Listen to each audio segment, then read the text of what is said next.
So, Chuck, as you know, everything's got gravity. Without a doubt. All mass, even energy has gravity. Right. Dark matter has gravity. Everybody's got gravity. Yes. Okay. Exactly. So let's imagine you and I are gravitational objects in space. All right. Okay? Okay. And there we are. I'm a little more massive than you, so I'd have slightly more gravity. Why does everybody keep going over here? The hell is wrong with me? What am I, chopped liver? For this example, let's say we have exactly equal mass. Okay. Okay? All right. All right. If I have a test object, test object is, let's put it down and see what it does. If I bring that test mass near me and let go of it, what's it going to do? It's going to go to you. Going to go to you. If I bring it near you, where's it going to Go to me. That means what? It means it likes me. No. No. If it's closer to me, it comes to me. And closer to you, it goes to you. Right. That means there exists a point. a point Where it will just go, what do I do? exactly in the middle. Nice. Okay? Right. Such a point exists. Okay. Gravitational balance. Okay? I like that. Now Gravitational balance. Okay, but it is an equilibrium point. Okay. But there are two kinds of equilibria. Two kinds. One of them is called unstable equilibrium.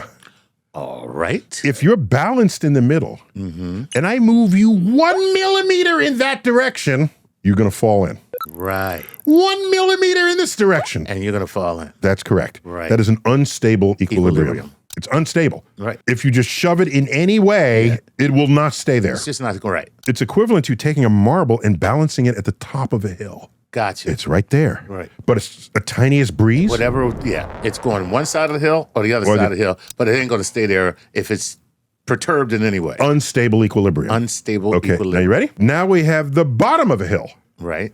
And I place the marble at the bottom of the hill. Oh, it's good.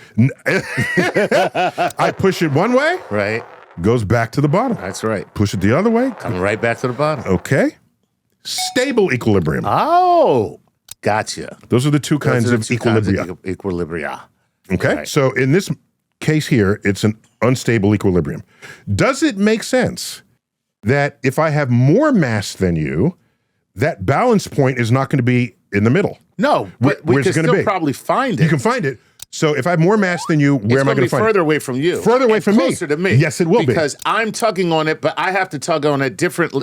You have less of a tug than I do. So I think it's closer to you me. for that to balance out. I was going to say my tug is less of a priority. Yes, so you get farther from me, Right. drop my gravity, closer to you, increase your gravity, so that they balance. So at that point, we can find. Okay. Right. Yeah. Exactly.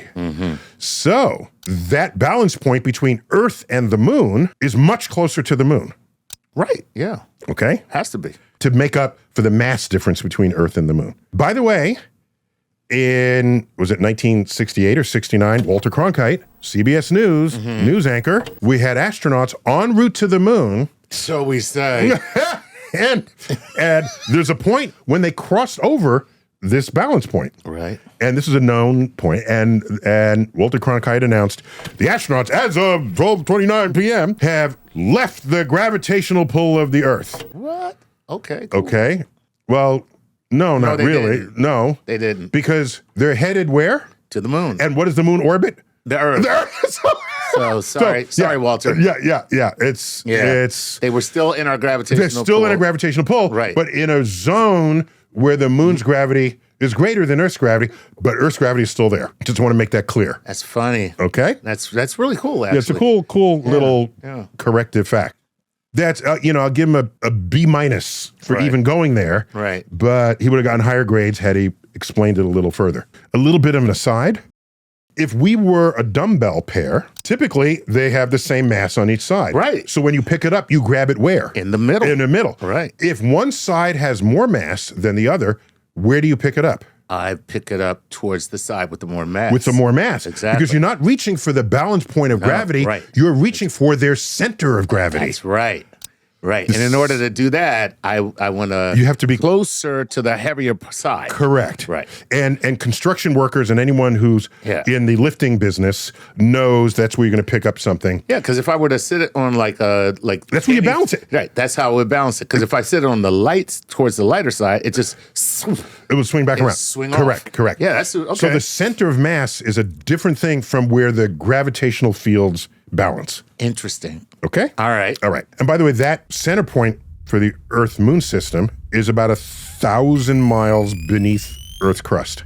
Earth and the moon are in orbit around their center of mass. Right. It's not that Earth is sitting there and the moon goes around it. No. They orbit the center of mass. Right, exactly.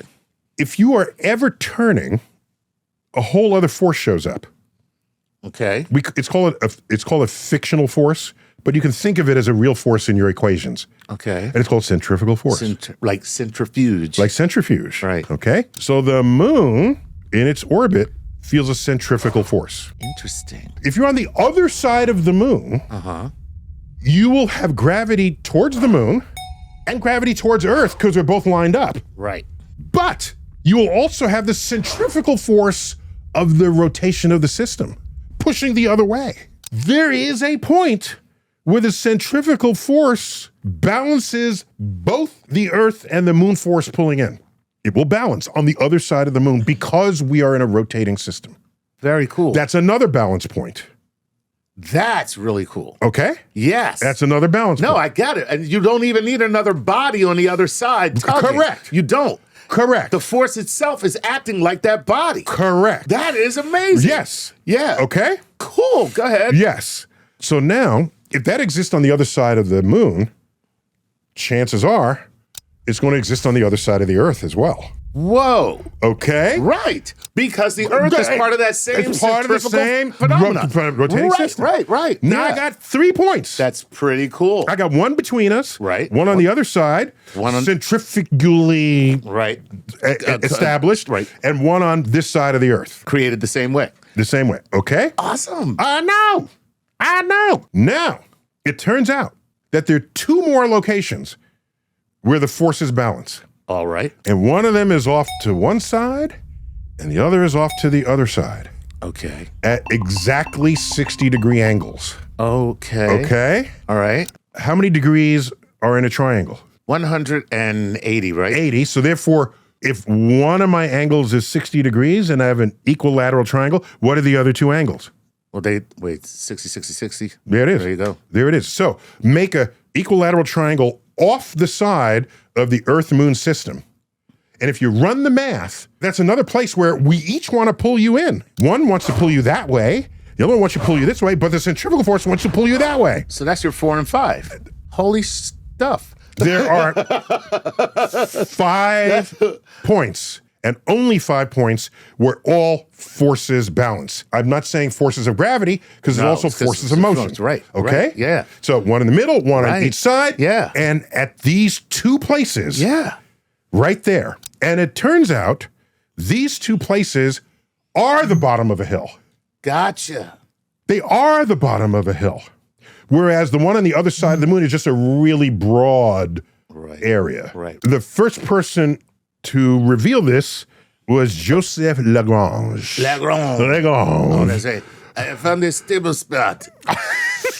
5 of them. Joseph Lagrange, who was the next towering genius, taking Newton's laws of motion and gravity to the next level. And took his laws of motion, the centrifugal forces, and the laws of gravity. And so now they're called the points of Lagrange. The points of Lagrange. It is like a lookout point you go to make out. Here's what's interesting. Right. Okay. What today is known as the National Space Society Okay.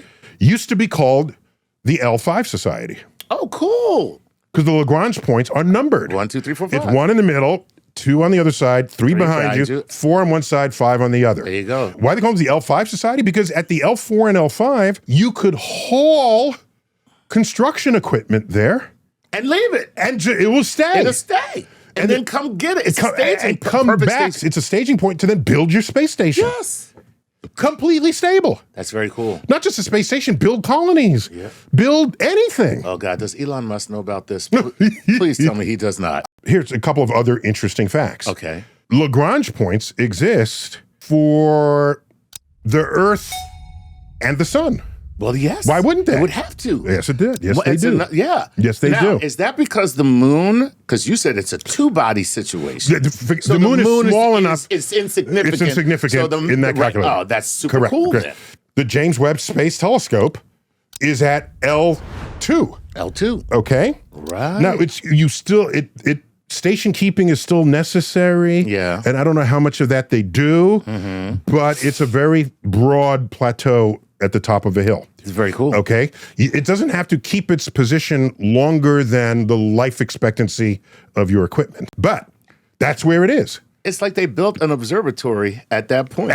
Exactly. But we built it here and launched it there and unfurl it. And where's that point? It's 1 million miles on the other side of the moon. Amazing. That is so dope. Yeah, because you have to be far enough away for the gravity to be weak enough so that the centrifugal force will then balance it out. But the more interesting version of this are the L4 and L5 for the Sun-Jupiter system. Oh, now that sounds dope. 60 degrees way out. And those points are on the orbit of the planet.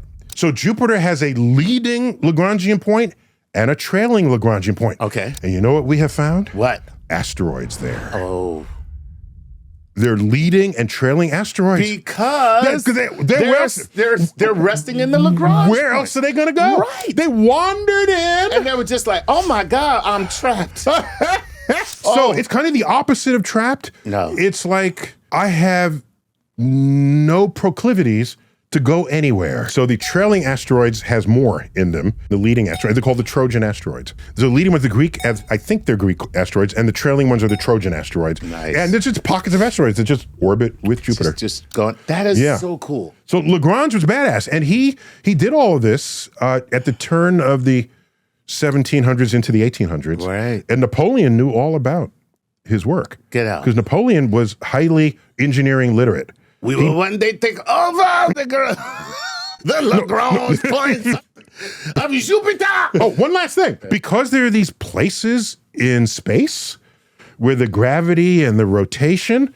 vary relative to each other, a full study of these zones of space can empower you to establish trajectories from Earth to other moons and planets that minimize the energy load of your rockets. Well, that makes sense. Think about that. Right. If I go this way, I'm getting tugged on that way, and that's good, but I might have to go a little longer. I'm exploiting your tug. Right. And my journey is longer, but I'm not using any energy. Right. Because I'm falling into where you are. Now you just gave me a boost. Yep. I save my rocket fuel.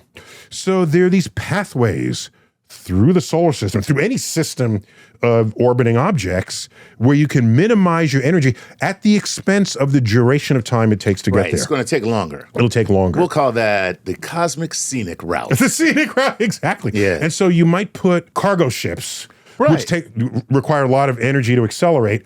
You put cargo ships on the long route and send people on the short route. That might be how you would do this in the future of civilization. Nice. Yeah. And there's a friend and colleague of mine. His name is Ed Belbruno. Ed Belbruno. He's all into these kind of orbits. He wrote a book called Fly Me to the Moon. Oh, okay. You know why I know about that book? No. Because I wrote the foreword. That's a good reason to know. That's a good. And so he's exploiting and exploring these pathways of minimum energy so that the future of space exploration is not going to be about, how big your fuel tank is. It's how clever are you in your trajectories through space and time. Nice. This has been another installment of StarTalk Explainers. Until next time, keep looking up.